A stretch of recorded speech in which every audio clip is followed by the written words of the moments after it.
Right form of verb বা correct form of verb, অর্থাৎ class 5-এর এখানে একটা আমরা রাইট ফর্ম অফ ভার্ব শিখবো। পড়া হচ্ছে লেকচার সরকারি প্রাথমিক বিদ্যালয় বৃত্তি পরীক্ষা 2025 পূর্ণাঙ্গ প্রস্তুতি, এই বইটি থেকে, পৃষ্ঠা নাম্বার 214। 21-এর প্রথমে বলা হচ্ছে এ লং টাইম এগো frogs dash beautiful voices, frogs had beautiful voices.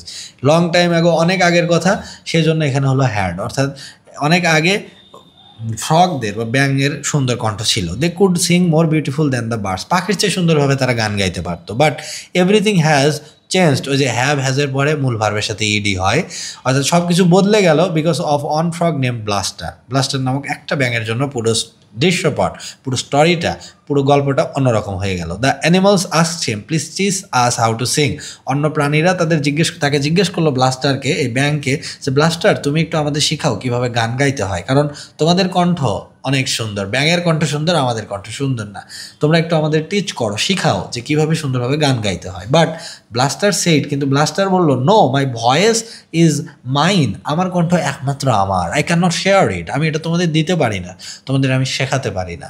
The animals dash that he could share his voice, the animals thought that he could share his voice, তারা মনে করেছিল যে সে হয়তো চাইলেই তার ভয়েসটা আমাদের দিতে পারতো।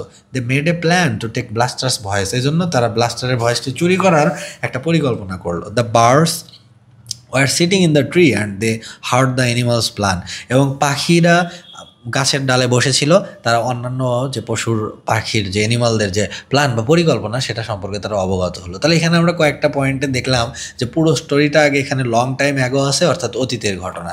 এখন এখানে কেন ফ্রগস অতীতের মানে প্লুরাল এবং হ্যাভের পাস্ট ফর্ম একটাই, সেটা হলো হ্যাড, এই জন্য হ্যাড বসলো। এরপরে আমরা জানি হ্যাভ হ্যাজের পরে ভার্বের সাথে ইডি হয়, এই জন্য হলো চেঞ্জড।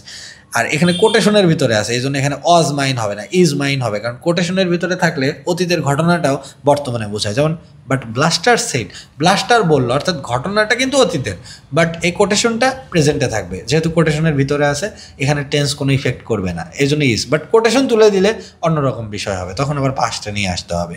তারপর ডি নাম্বারে কেন হলো দ্য অ্যানিমালস থট দ্যাট, ওই যে দ্যাট আছে একটা কমপ্লেক্স সেন্টেন্স, একটাই সেন্টেন্স, ফুল স্টপ নাই, দ্যাটের ওই পাশে কুড শেয়ার পাস্ট আছে, তাহলে এই পাশটাও অবশ্যই মানে পাস্ট ফর্মে করতে হবে। অর্থাৎ আমরা জানি কমপ্লেক্স সেন্টেন্সের এক সাইড পাস্টে হলে অন্য সাইডও পাস্টে করতে হবে, এটা হলো টেন্সের একটা ব্যালেন্স।